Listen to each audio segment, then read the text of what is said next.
the thing that I would want people to take away is you just have to pick a date, whether it's New Year's or whether it's next Tuesday or whenever. Pick that time, pick that date, that time frame, and sit down whenever your juices are flowing, whenever you can get it going, and just do it, because that. Hey, this is Writers Row. I'm DC Wright-Hammer.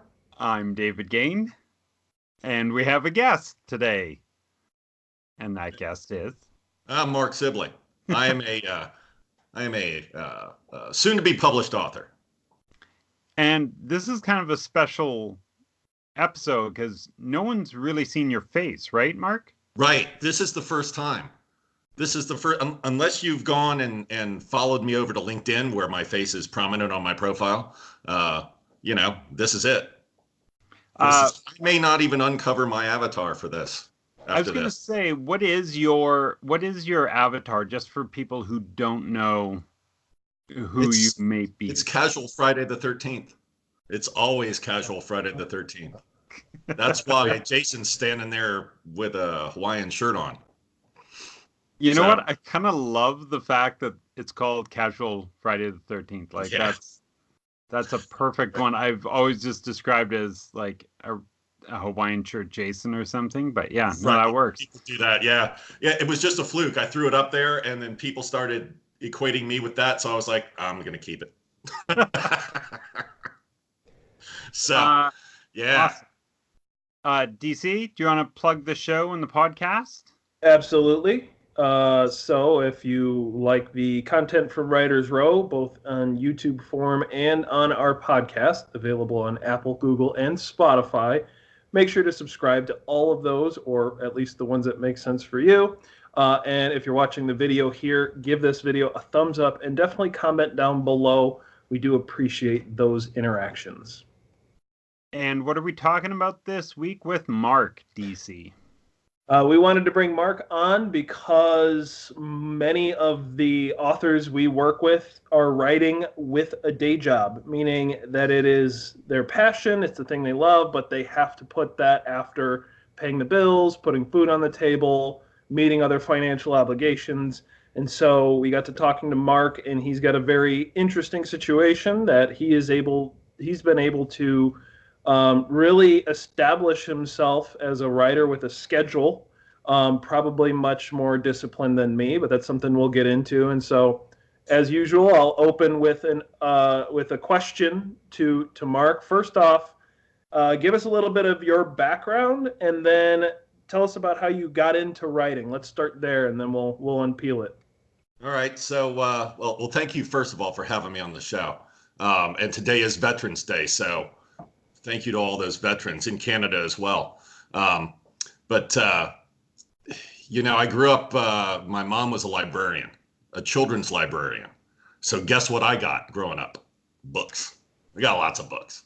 I got read to. I got to sit in the children's library where she was the children's librarian and for Saturdays, all the Saturdays I can remember, and I just read. And I usually picked out the World War II biographies, and I would read those as a 7-year-old, which is odd. But then I grew up and went to college and got a history degree in military history. So, and then I did nothing with that. So I went and got into physical security, information security. Worked for about 10 months at the Pentagon, which was very interesting. And then right after 9/11, got pulled into a defense contractor to do, emergency management, exercise planning and stuff like that, plan development, contingency planning for customers. And then they pulled me in internally. And I was able to do that for that company itself. And so that kind of progressed from one company to the next until about 2017.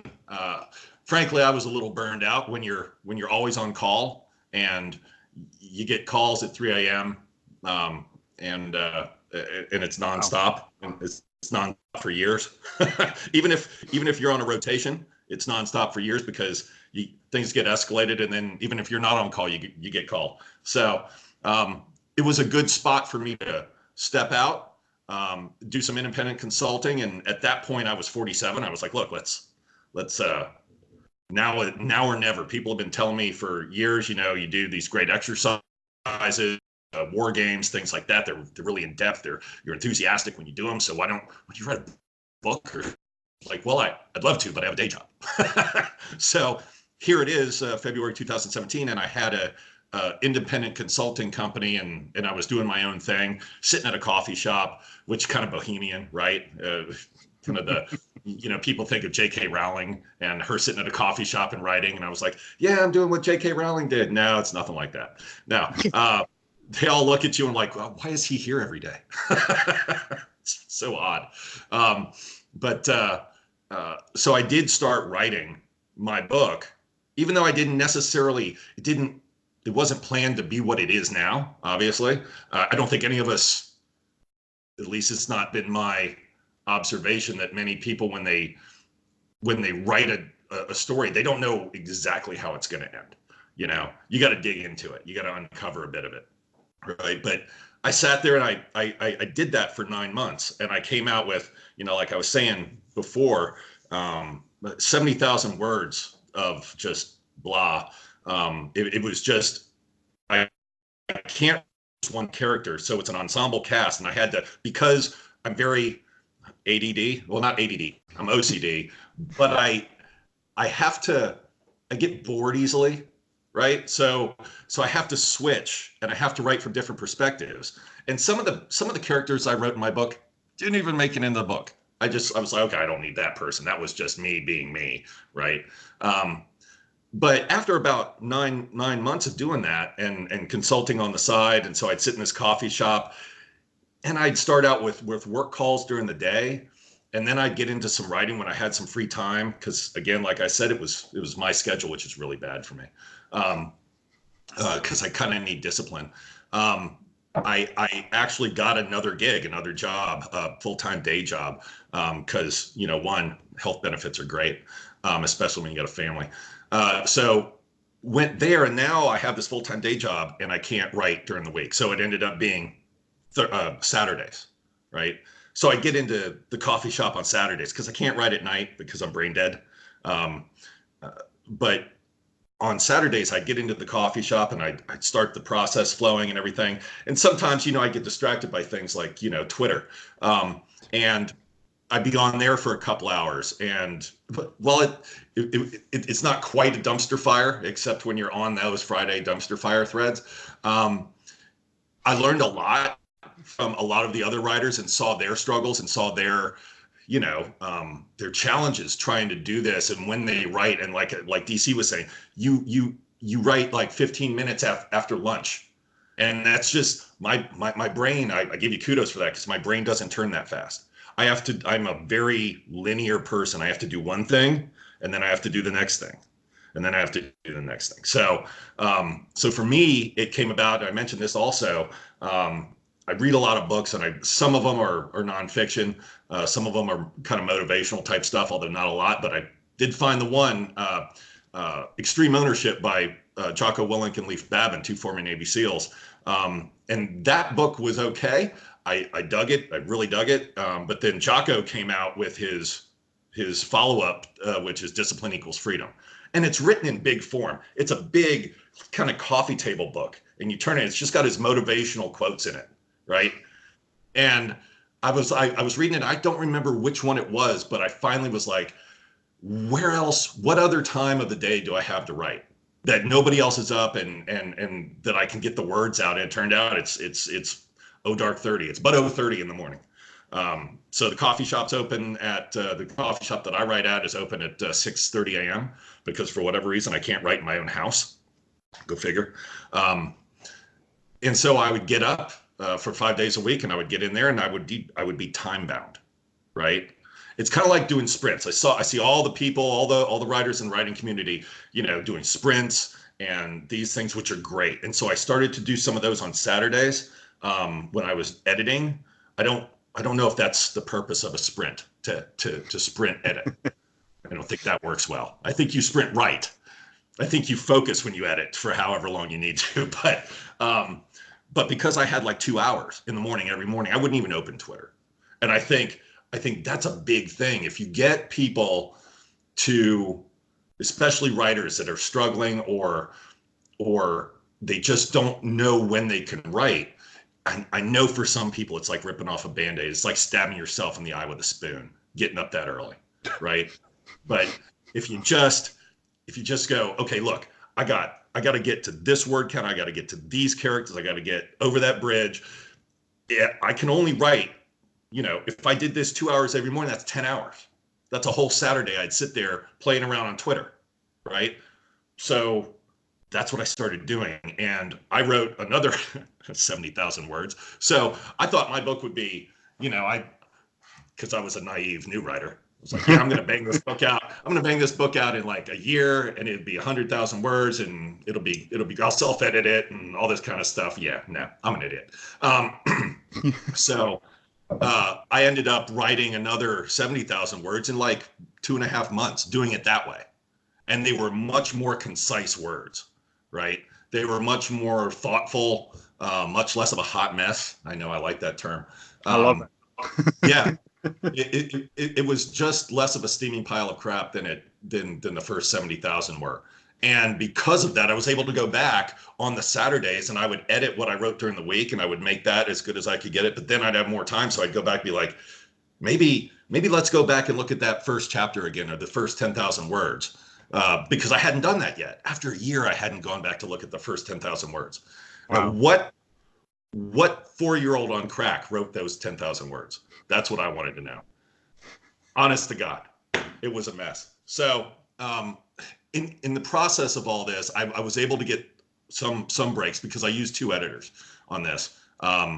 And the first, and I don't know if I would recommend this, I probably won't do it again, but I sent her my first 80,000 words before I was done with it. But she was my developmental editor. So I wasn't even done yet. So, but she kept me going a bit. And it really just gave me a break to step back. I didn't have to, she had it. I had about a month to just kind of decompress from how I was writing and all that kind of stuff and actually focus on my day job. But while I was doing the day job, this is another thing. And I'm sure everybody has, like Evernote and OneNote, which is what I use, and some other information sharing software. But I don't write at work, right? Because I'm working. But I am sitting there writing plans and creating exercises, and I'm going to lunch and I'm thinking of things that my characters need to do. So I have this whole list in OneNote that syncs to my laptop from my phone. So I'll be in the middle of a meeting and I'll pull out my phone and be like, oh yeah, remember, do the "are we there yet" thing, or do the "dog crapped in the tank" thing, or do the whatever. And then, 3 days later, I'm looking at this list going, what the hell was I thinking? Right. But at least it's there and I can figure out what I was thinking. Right. Right. So even when I'm at work, while I'm not writing, I am, your ideas can come whenever. Right. So obviously you have to have a way to write them down. And I am terrible at writing things down in a notebook. Terrible. So, I don't even go to meetings at work with a notebook. And they're like, well, how are you going to take notes? I'm like, I'm on my phone emailing me a note and I just email it to myself. So I have it when I get back to my desk. So I do everything on my phone pretty much. So, so that's kind of my progression. And now I find myself, and this is how I know it works and it's good and it's my process because I'm not doing it at the moment and I'm a complete cluster, right? So I haven't gotten into that mode. See, I'm trying to get the thing published and I'm already kind of plotting or planting, because the first one I pantsed, this one I'm kind of trying to plot a little bit. So because it is a sequel, so I'm trying to get that done. And I don't know, I feel out of my skin a little bit because I'm not that disciplined. Because I go to the coffee shop and what is the first thing I'm looking for? I'm looking for Centra Sullivan to wake up in Australia so we can chat. And I'm looking for DC Wright-Hammer to give me the oh, hi Mark GIF and all the other things, right? So I completely shoot myself in the foot with all this stuff, right? Because it's Twitter and it's fun. And sometimes it's just annoying as hell. but it's everybody likes a good train wreck. So so I know that it works, at least for me, because I feel kind of out of my skin at the moment. So I know I got to get back to that. And yet we're coming up on Thanksgiving and Christmas and New Year's and all the family stuff. And so that's going to be a mess as well. So the thing that I would want people to take away is you just have to pick a date, whether it's New Year's or whether it's next Tuesday or whenever. Pick that time, pick that date, that time frame, and sit down whenever your juices are flowing, whenever you can get it going, and just do it. Because I had this great exchange on Twitter with Harry Turtledove. If you all know him, obviously, big alternative history writer for years. I think I read one of his first books when I was 7, I think. And now my son has all of his books in his room and is reading them. So that's how I was just, throwing shots at Mr. Turtledove and telling him that my son had all of his books and blah, blah, blah. And said, yeah, well, maybe you'll read mine when it comes out. And I went, well, laugh out loud, ha, ha, ha. And we were going back and forth a little bit. And I was like, yeah, you got to apply your ass. I had to apply my ass to the seat and nubs to keys. So that's always been my thing. Ass to seat, nubs to keys. If you don't do ass to seat, nubs to keys, and I know this is going to get stuck on me, just like that taco thing did on Twitter. Ass to seat, nubs to keys. And he was like, exactly. You just gotta sit down and do it. And so find the time. And that's all any writer does. You find the time. DC found 15 minutes after lunch, and you probably, David, you probably have your own time of day that you write best or and for me, I just can't write in the evening. And on Saturdays, it's less of a creative thing and it's more of an editing thing. So if I can just get in there, put my headphones on and get some Metallica going or Five Finger Death Punch or 1,000 Foot Crutch or any of those things, maybe some Enya, depending. And I can just sit there and for 2 hours do nothing but pound the keys, then that's great. I might get 300 words. I might get 1,500. I've pulled a 2,000 before, but that was just gibberish. I was just doing this. Okay, so let's unpack everything. Yeah, unpack all of what I just said. And guys, for the love of God, feel free to interrupt me. I will keep talking. Okay, so I do this for a living. I talk for a living. First of all, this is the point of the show where Dave tries to get a word in on Mark. Get it? So first of all, I really like the idea of the schedule, putting something down. One of the things that I was doing, I don't have as normal of a 9-to-5 job as you guys do, but putting something down into your calendar is really helpful. This morning I was up. I beat you at getting up. I was at the coffee shop at 5:30 because I know the one coffee shop that gets up at 5:30. And yeah, like 5:30 till say 8:30 or whatever, putting that into your calendar, writing it in, and then showing up and doing the work, right? Not opening up Twitter and everything like that. It's definitely good advice.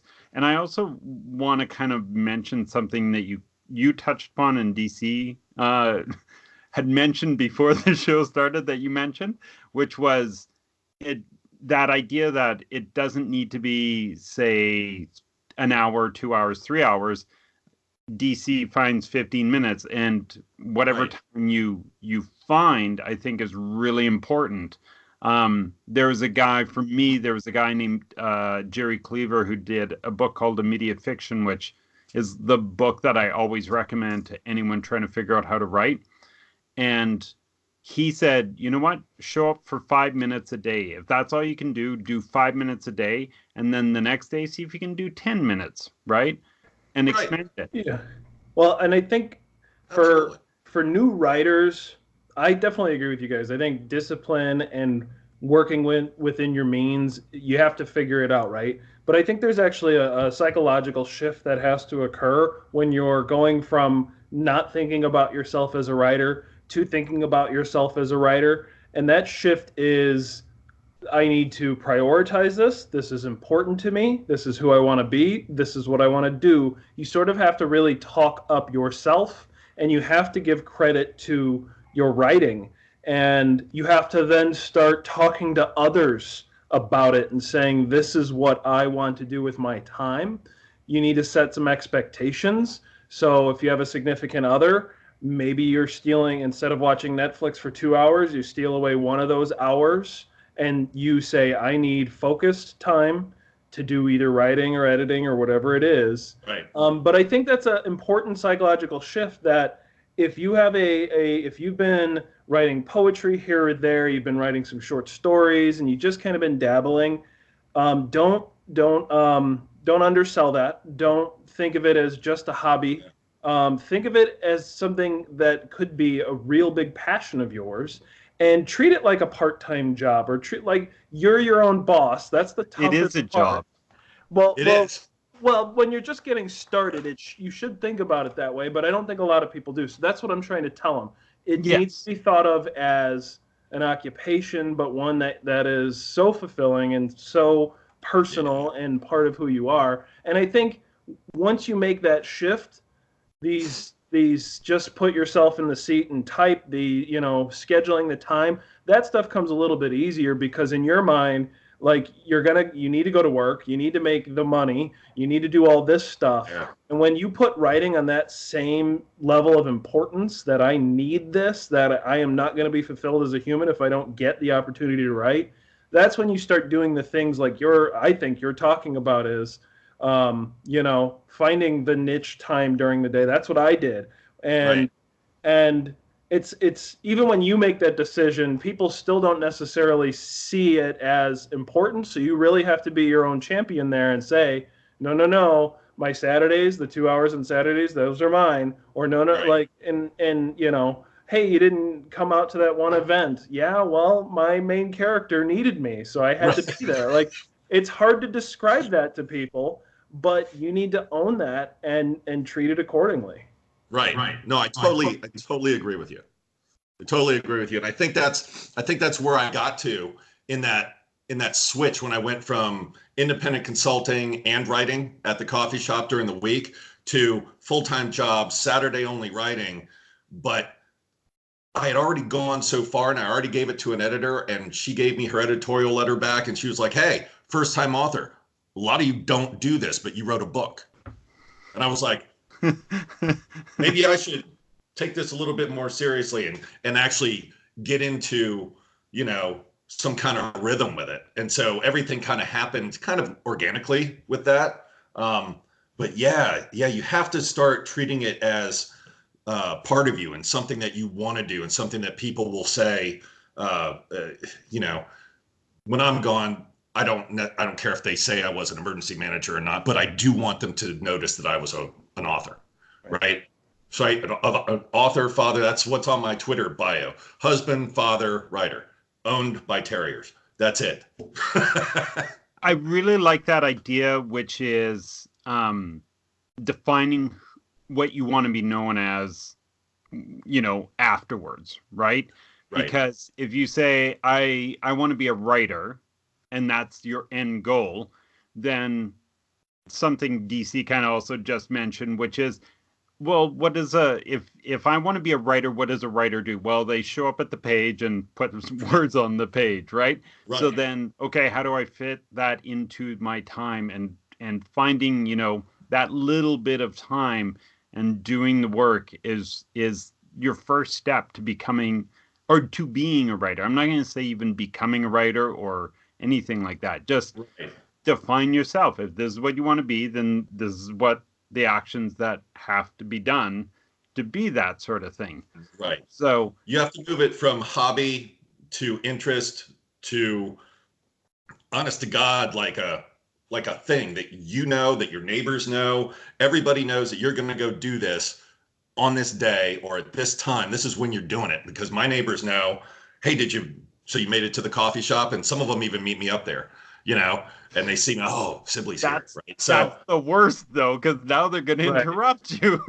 Right. However, the one that interrupts me the most was one of my beta readers. So I needed a bunch of Marines because I'm not one. I was never in the military, but I'm writing about Marines. So Nice. I needed a bunch of Marines to kind of, backstop me and tell me if I'm being stupid or not. So that was actually useful. So Okay, then I won't take that. And if he's a Marine, you don't want to say, no, leave me alone. yeah, dude, why don't you just stay over there, drink your coffee? Yeah, I'm busy here, man. Yeah, right. No, I always make time. I always make time. So So, are we saying that the number one rule then, if you want to write when you have a full-time job, is you just have to carve out that little bit of time I and think you do. commit to it? I think what you need to do to make it meaningful, and that's what I had to do, is figure out when you write best. Right. So, for some people, it's in the morning because your brain's fresh. Everything's recharged. Your endorphins are there. Your serotonin's there. It's all coming together. Some people can't write until all the kids are in bed and and it's dark outside and they've got that's when they come alive. Right. Some people have no choice and they have to take it whenever they can get it. Right. So if you're one of those people, then that's rough. I don't know that I could write like that. And kudos to anybody who can. Luckily, when I told my wife I was going to get up at 6:30 or 5:30, get ready and be at the coffee shop by 6:30, she could care less because I'm not impacting her at all. Her and the kids they don't go to school until 8:30. So I'm just finishing up when they're getting up and they're like, fine, go have fun, So that really was the best of all worlds. Plus, that's when I write the best. So you have to figure out when you write best, I think, and then focus on that if you can. That's why I ended up showing up at 5:30 to do my writing originally, was because that was the one time that I could find that my kids weren't awake. Right. And Right. I wasn't at work, right? So it was by necessity. I kept on forcing myself to get up a little earlier and a little earlier until I got that. Originally it just started as a half an hour. Now it's expanded, of course. But Right. yeah, And real quick, let's just talk about this because I got to give kudos to how old are your all's kids? DC. 6 and 3. 6 and 3. And I'm now 17 and 15. So Okay. All right. So I'm 14, 15, and 18 in college. So 18's already gone and in college. But I could not have done this at all when they were like DC's kids' ages. I couldn't have done it. I was crazy. I was a crazy person back then. I was absolutely out of my mind. Right. We had all kinds of fun stuff going on. And with 3 kids, 3 dogs, wife that works at home and my job, forget it. Right. Well, and it was crazy. It still is crazy. And I think that's kind of where we're headed with this episode. Is it's not just about the day job, but what other responsibilities, what other Sure. things are pulling on your time, what other hats do you wear, and you have the audacity to put on the writer hat and want to do that as well. Right. I think it is a very, I don't know if noble's the right cause, but daring society and having this creative outlet, I think is important. And I think if I didn't have a choice but to write when I started doing it, I just kind of started doing it, and it was one of the hobbies that I was doing. And my wife would see me just clacking at the keyboard, and she's like, "What are you doing?" And so I'd talk a little bit about it here or there. And it was at that point that and I've said this on the show quite a bit, but I had some health struggles. I had pretty serious health conditions, and I needed an outlet to write through that. And so I think, and I had a full-time job, and I had my daughter was like less than 1, and my son was like 3. And so even during all that, carved out time here or there before work, at lunch, after work, for 15 minutes here or there. One of the things I do want to caution people on is like writing at work on work time or writing on work equipment. You really don't want to do that because it grays the area of who owns your work. If you're writing on your work equipment on work time when you're supposed to be doing their work and all that, you just want to be very careful with that kind of stuff. It's something that I looked into because not that I wanted to do that, but you're just like, you get these ideas in your head. That's a little different than typing up something real quick on your phone, a note for yourself later, or writing on your Right. lunchtime or things like that. Um, but no, I want to just kind of say like, if you have the passion of writing, or you've been writing and all that, and you're starting to struggle with all these other life responsibilities, you just have to figure out where you're at. And I know we've said, to be a writer, you have to write, but it's okay if you have an off week here or an off month there, or in my case, I've had like an off year. I've done like 70,000 words in a year, but they're not very, like, it's not the pace that I had before. And so I'm just trying to say, even for new writers, but for established writers, your writing and your author self, you're going to evolve and change, and you're going to have ups and downs. And as your responsibilities change at work, as your home responsibilities change, that doesn't mean you have to give up writing. You just have to kind of go back to square one and evaluate, when do I have the time? How important is it to me right now? That's actually a good question. That's a question I've been asking myself, because Zach, I pumped out 2 novels, and I'm like, I'm kind of good for a little while. Like, I could probably just take a little break, maybe. Maybe publishing 2 books in 13 months wasn't the greatest idea. Um, but you just constantly reevaluate, and you are a writer if you actively try to write, think about writing, think in those terms. Yes, eventually you should probably start putting things on the page, but I don't want people to get discouraged if day job and family and health and whatever, significant others, all that stuff kind of gets in the way sometimes. Just kind of focus back, take a step back, and try to reevaluate where you're at and what's the next path forward. It might look a lot different. Instead of writing at 6:30 in the morning, you might have to write at 6:30 at night, but try to think about those things. well, yeah, and that's a great point. That, if you embark on this, a project, a book, a story that you have planned, right? And like for me, this one's taken 2.5 years, right? Mm-hmm. It can stay pretty linear and pretty stable, that project, that writing project, right? The rest of your life can completely change and evolve around that, right? Whether you want it to or not. And a matter of fact, it probably will. You could have, issues in the family. You could have kids going off to college. You could, change jobs into a more strenuous job. You could have all these things happen, and maybe that stable writing project is what keeps you sane, right? Maybe that discipline of, okay, no matter what else is going on, I'm going to get up at 6:30 and write for an hour. Boom, and I'm just done for the day, and then I can deal with the craziness, and I can feel some sense of accomplishment. Or, what I wouldn't want to see anybody go through is have that writing project just get cratered because of life's issues. And I see a lot of that on Twitter, on a lot of the people that, there's a lot of good and uplifting kind of stuff in the writing community, and the bulk of it is that. And then there seems to be some people that just struggle all the time with it. And I'm like, guys,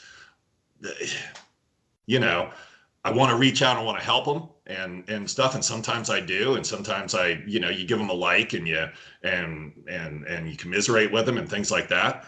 But I think it's really important just to, if you're the writer and you're the author and that's what you want to be known for and that's your thing, you really have to just buckle down, because there's not a writer in the world that hasn't gone through, at least in my experience, I've been on this planet for half a century, right? And there's not one writer that I've heard of that was like silver spoon, had everything, and then busted out all these novels and is famous and all that kind of stuff. Yeah, J.K. Rowling's a billionaire now, but she was going through a divorce and had a kid and all this kind of stuff. So everybody's got their things, and you just got to plug through it, because that's how I see it all the time on social media. The successful writer is the one that didn't quit, right? Because we're all going to get smacked down. Agents querying everything. I will say, though, that because I do a thing called roles and responsibilities for myself, where I basically have just kind of defined all my responsibilities, all my roles, right, and everything like that. And I know when there are certain times in my year or life or whatever, right? Where it's like, okay, I need to put this thing, whatever that role is, to the side and focus on the other, Right. 5 or 6 or whatever, right? So I will say I think you are allowed to put that role of writer to the side if you have Totally. other things that are taking a priority, right? Um, and because the danger that we kind of are talking about is that the more, like, if you have a job, if you have family, if you have that, plus, and a lot of people forget this, your personal well-being, whether it's Right. health or mental health or physical health or whatever, you kind of have to keep all those in check. And at some point, something is going to get sacrificed. So deciding what is the thing you want to sacrifice and making sure that it's not screwing you over in the long term, sort of thing. Totally. Because we are talking like that. I'm sorry, I'll finish up here right away. Just that even getting up in the morning, you're sacrificing that hour of sleep. You're Yep. sacrificing, for me, it's like my kids are trying to get to school, so I got to make sure that they're getting to school and not being late and all that kind of stuff. So, you know, it's a juggling act, and I'd hate to say to someone, forget all that. If that's the priority, put that as the priority and put the writing until that chance that you say, okay. But then also Yeah. ask yourself, are you putting that to the side as an excuse because you're trying to avoid it and creating other stuff in your world, right? And So that's what I was going to say, David, is that no, I agree, and I think we should encourage writers to write as much as they can. So Yeah. we could put that out there. We're encouraging everyone to write as much as they can. If things come up, be strategic about it. Don't try to fight.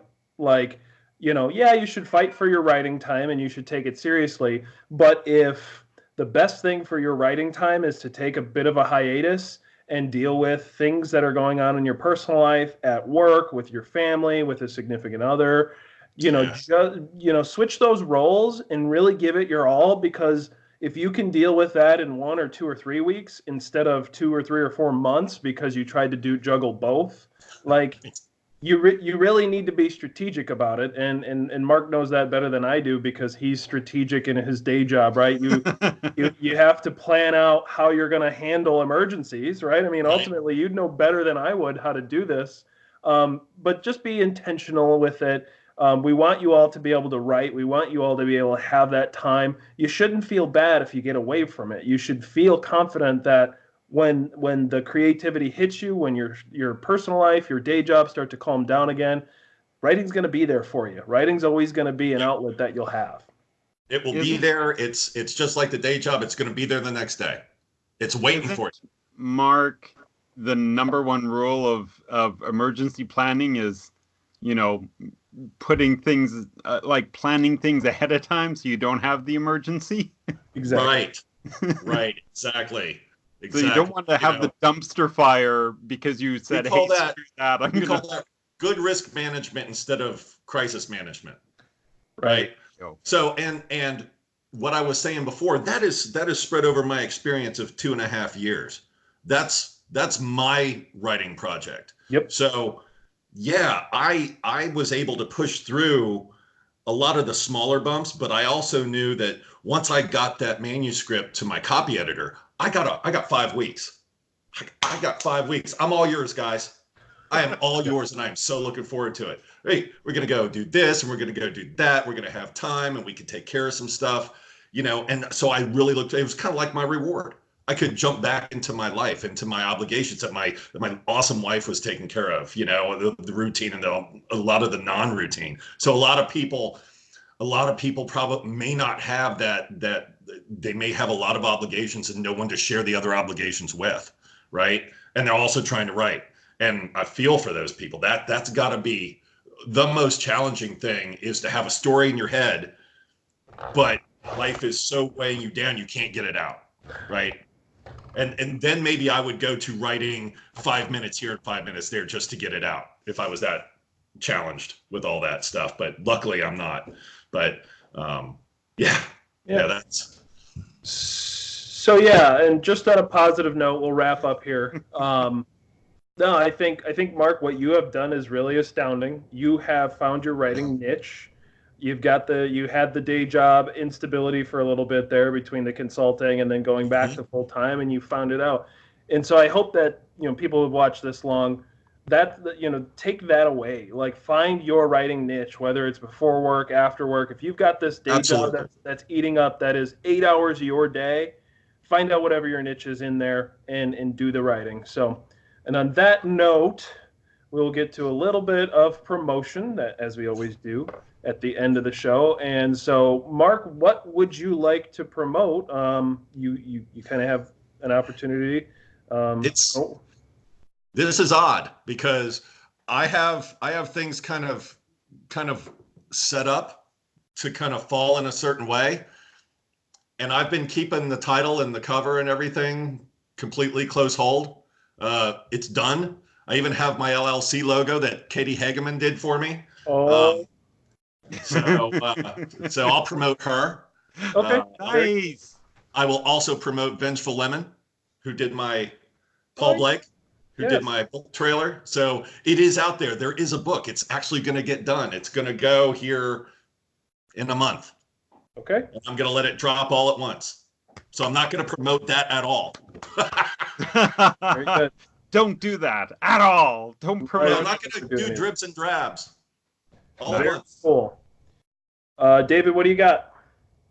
I feel like a broken record, but go to kunyosandgane.com, sign up for our newsletter. We do all our updates there. We give you some nice stories about our journeys and book recommendations, and we do recipes, and hopefully we'll do a few more other things. And yeah, it's just once a month, so we're not harassing the hell out of you. So I'm going to go a little bit of a different angle and promote the very first book I ever wrote. I believe I received my 50th review on Amazon for the US tonight, so I think I have the 50th review about to be locked up. By the time this airs, it should be out there. But yeah, I've maintained 4.6 stars out of 5, and I'm actually pretty proud of that. It's been a long time coming, and people like it. So I'll have links in the description down below if you want to pick up an ebook copy. If you want a paperback copy, you should go to my website. That's where you're going to get it for the best price. Plus, you're going to get me signing it, and you can pick that up at Wright-Hammer.com, all in the description down below. Appreciate everybody staying this long, as always, and we will catch you next time. Bye. Thanks, Mark. Bye. Thanks, guys. Appreciate it.